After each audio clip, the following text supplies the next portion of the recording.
You think college horror stories are about exams or creepy cafeterias. But for me, the scariest thing about freshman year wasn't any of that. It was my roommate. I grew up in a quiet town in West Virginia, and my college was only 15 minutes away, a small campus surrounded by pine trees and old brick buildings. Most students stayed home because of the pandemic, but I couldn't afford an apartment, so the dorms were my only option.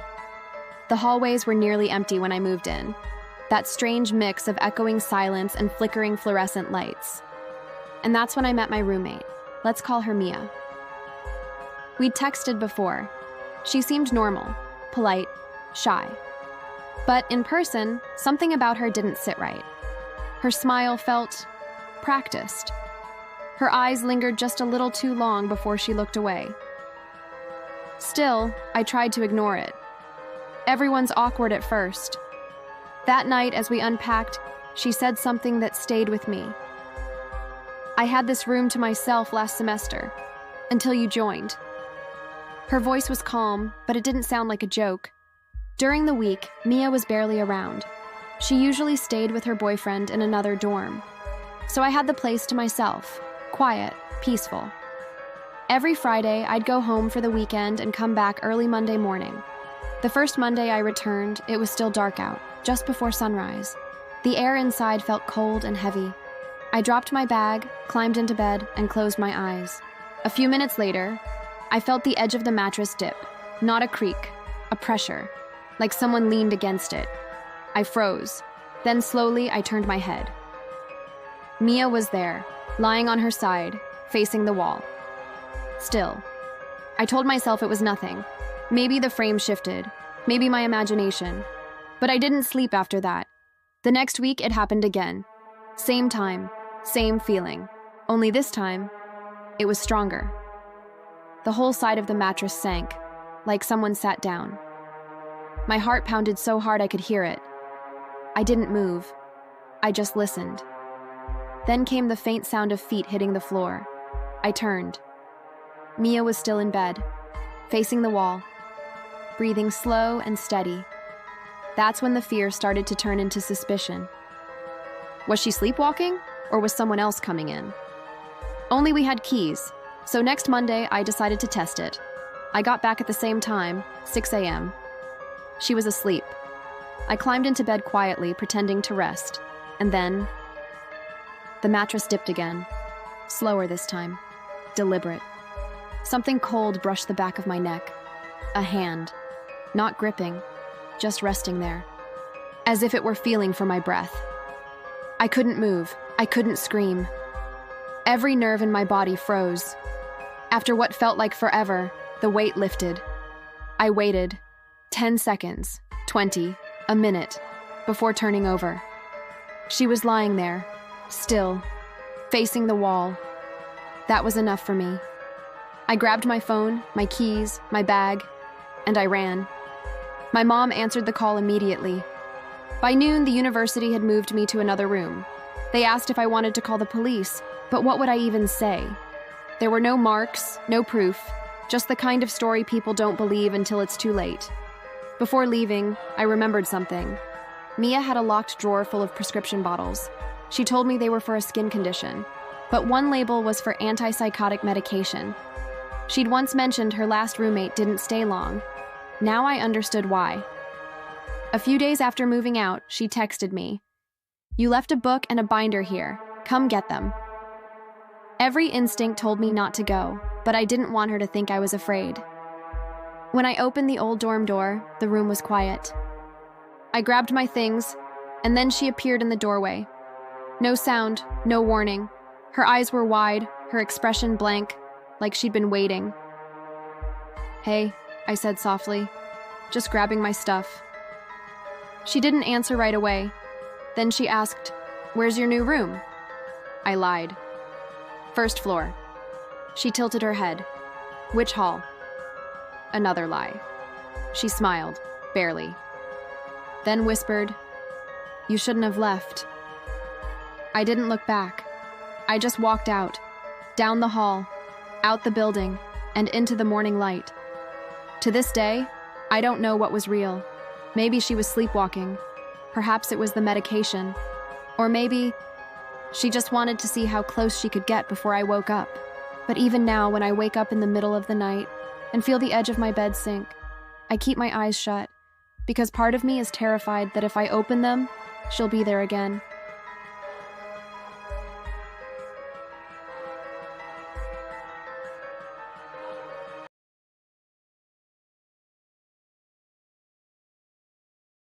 It was supposed to be a shortcut, a simple detour that cost me far more than time. My name's Ryan. This happened 2 years ago, somewhere in New Mexico. I was driving cross-country from Arizona to Texas for work. Just me, my old sedan, and about 7 hours of desert road ahead. I've always liked night drives. The quiet hum of the engine, the endless highway stretching into darkness. It's peaceful, almost meditative. That night, the sky was pitch black, stars scattered like dust, and the only light came from my headlights cutting through the emptiness.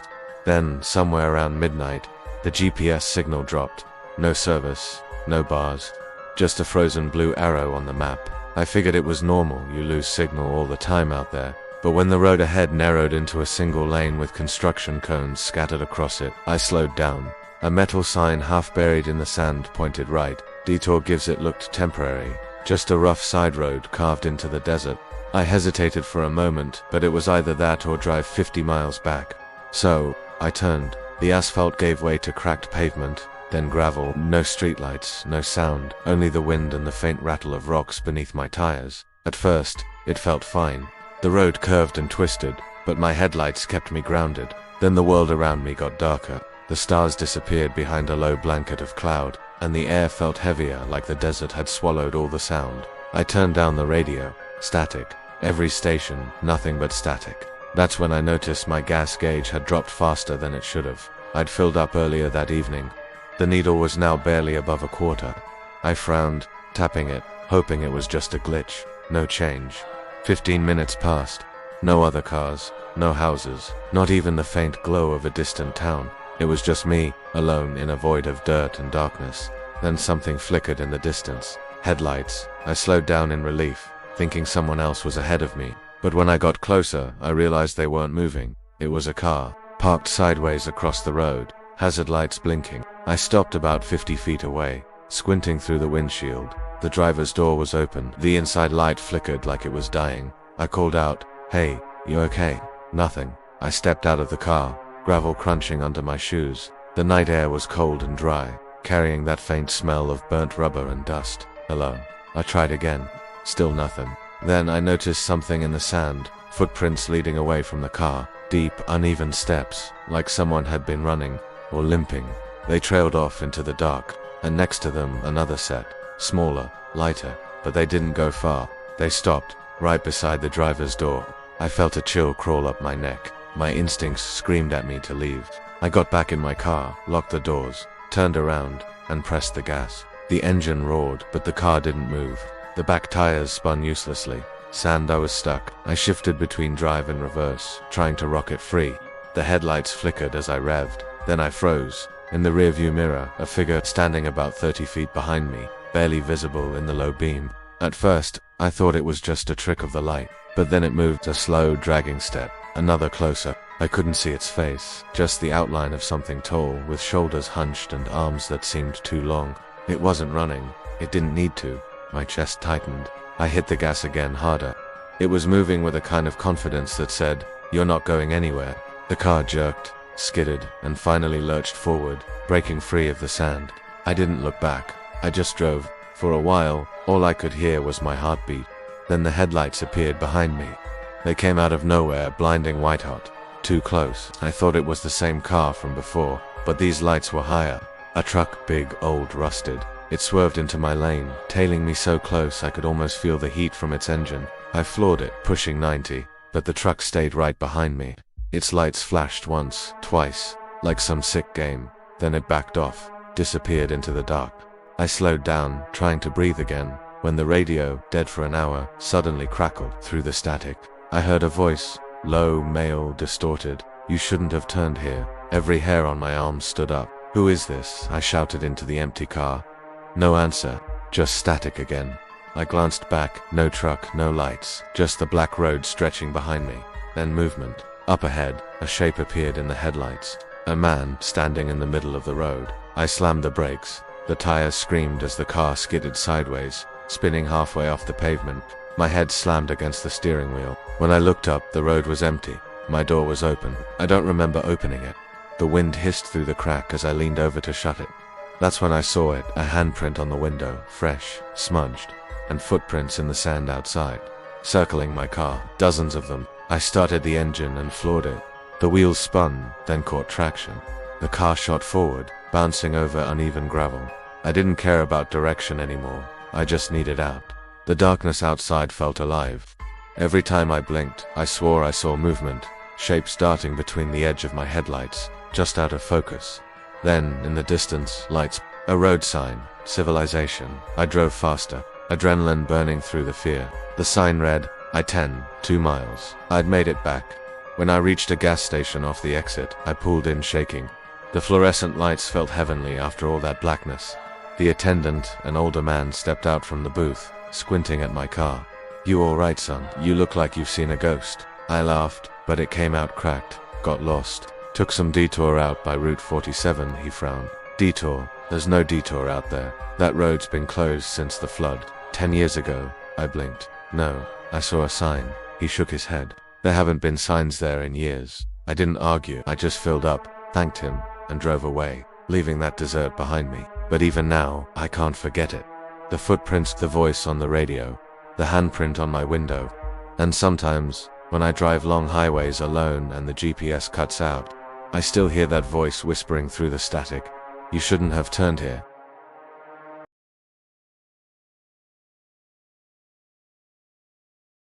I've traveled alone before, hostels, hotels, even overnight trains, but this trip to Croatia was supposed to be different.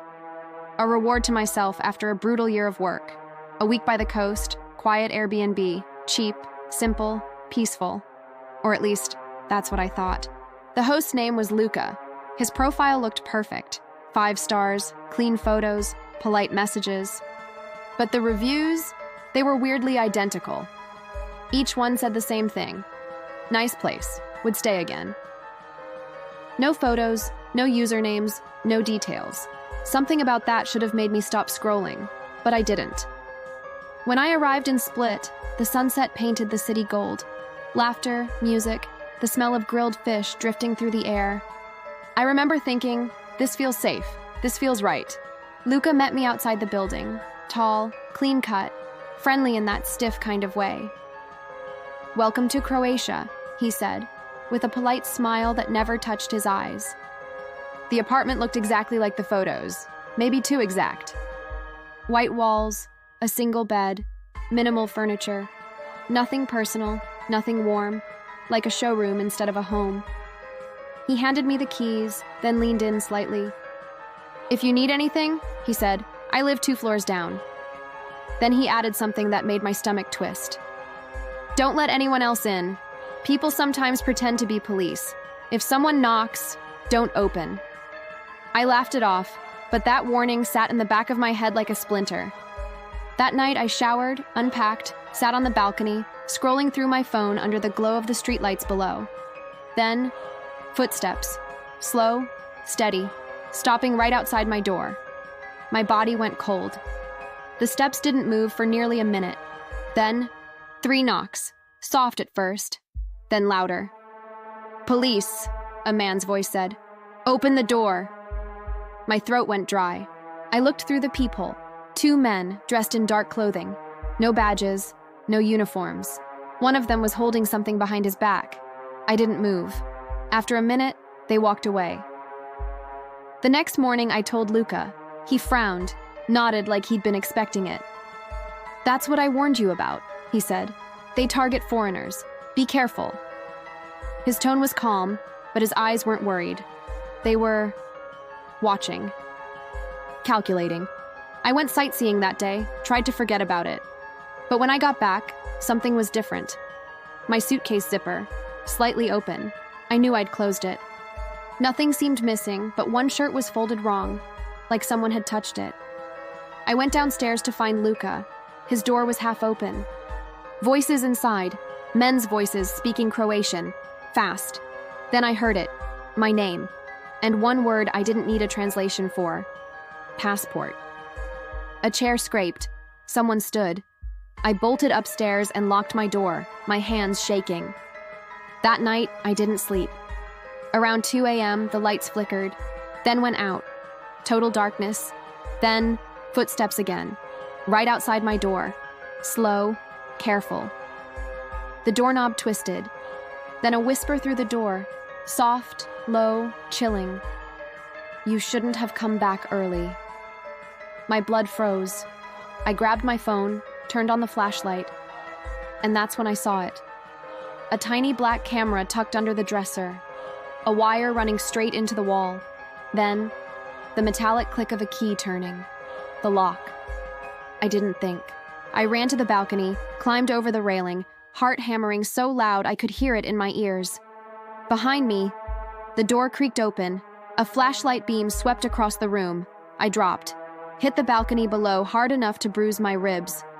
Stumbled to the ground, barefoot, running through the empty street like a maniac. I didn't stop until I saw flashing lights, a police car parked near a cafe. I waved them down, breathless, shaking. They listened quietly, then exchanged a look. The older officer asked, "Where were you staying?" When I told him, his face changed. "That building," he said slowly, "is under investigation." Turns out Luca wasn't even a real host. He was part of an organized group targeting solo travelers, fake Airbnbs, hidden cameras, stolen passports. Some victims never resurfaced. Police raided the building that same night.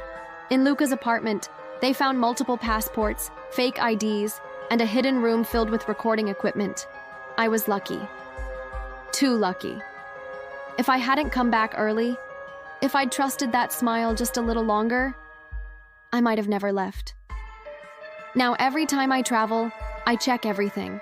The walls, the vents, the mirrors, even the outlets. Because the next time you book a quiet little Airbnb from a friendly host, you might not be the only one inside that room. And remember, sometimes it's not the country that's dangerous. It's the person who hands you the keys.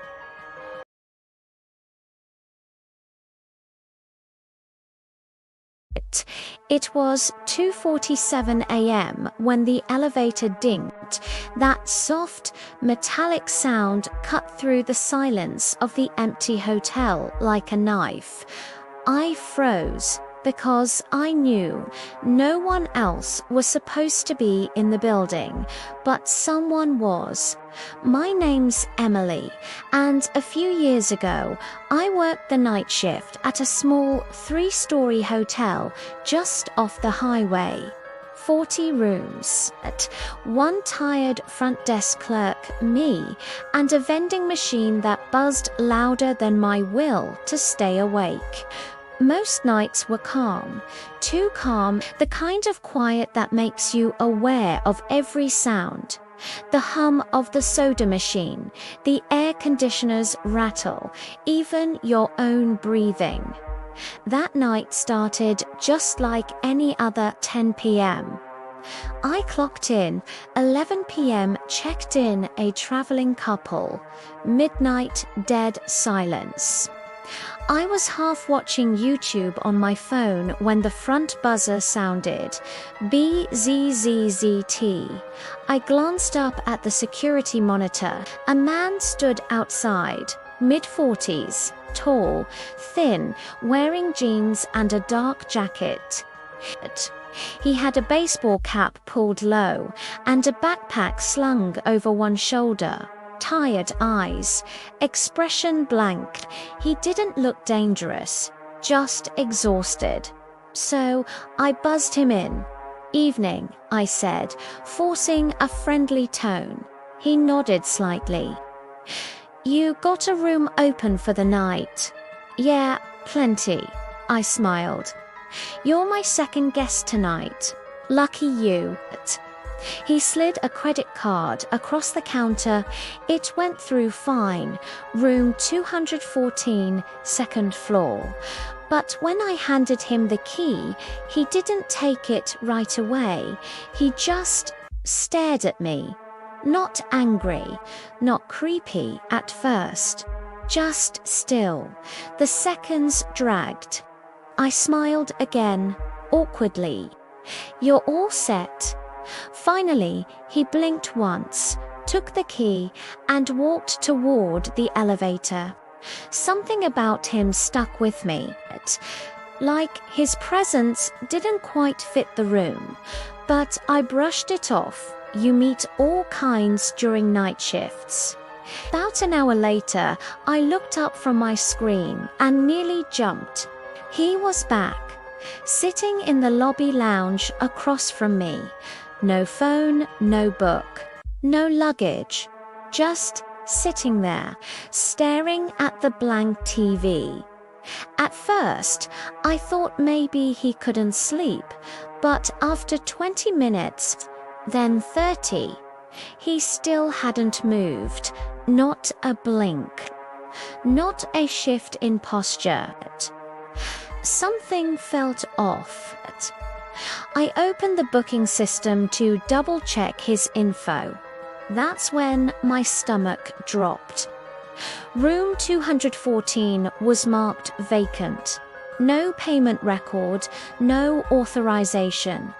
No guest under his name. It was like he'd never checked in. I picked up the phone and called the room anyway.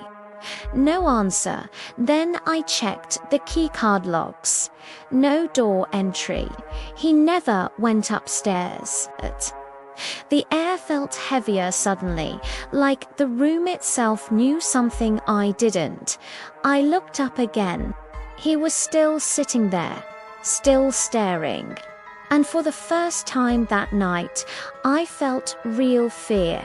I tried to stay calm, pretended to type, watched him from the corner of my eye. Minutes crawled. Finally, at 1:30 a.m., I forced myself to speak. "Sir, is everything okay?" He turned his head painfully slow until our eyes met. His pupils looked almost grey, and when he spoke, his voice was flat, hollow. I just couldn't sleep.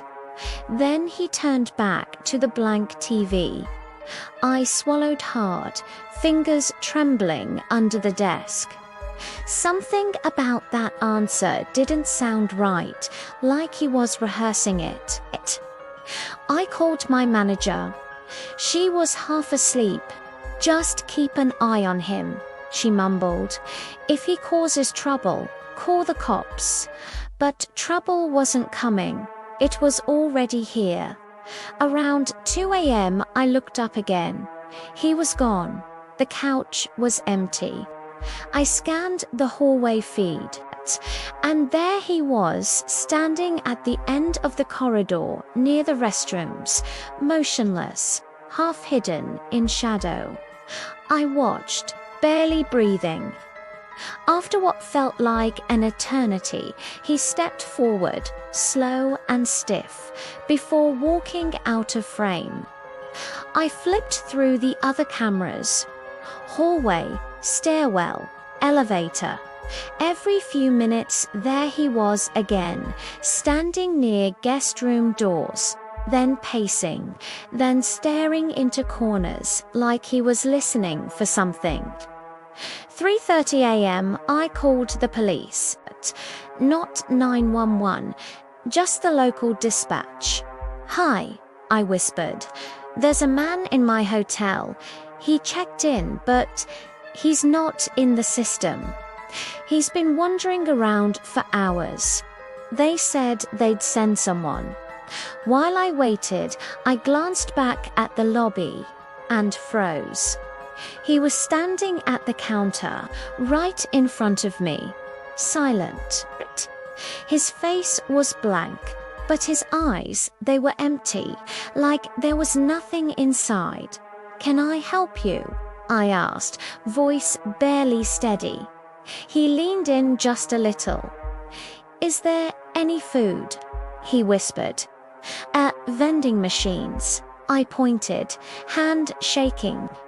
He smiled, small, twitchy, then turned and walked away.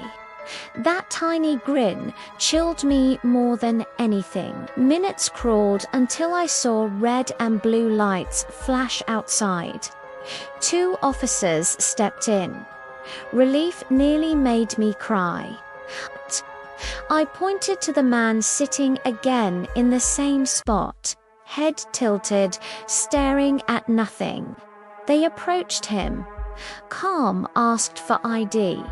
He didn't resist, didn't argue, just stood silent, watching them. After a minute, they let him outside. One officer came back to me. "He's not a guest. The card he gave you was stolen. No ID, no bags. He's been wandering through the halls since midnight." They took him away, but I didn't feel safe, because even after they left, I could still picture him standing at those doors, watching me from the shadows, sitting in silence for hours like he was waiting for something. When dawn finally broke, I sat alone in that lobby. Every sound, the creak of the floor, the hum of the soda machine, made my heart jump. It's been a year since that night. I quit that job. I still can't handle hotels, but sometimes when I can't sleep, I'll check the time, and if it's 2:47 a.m., I swear I still hear that elevator. Don't forget to subscribe, because there are more stories like this, waiting to be told.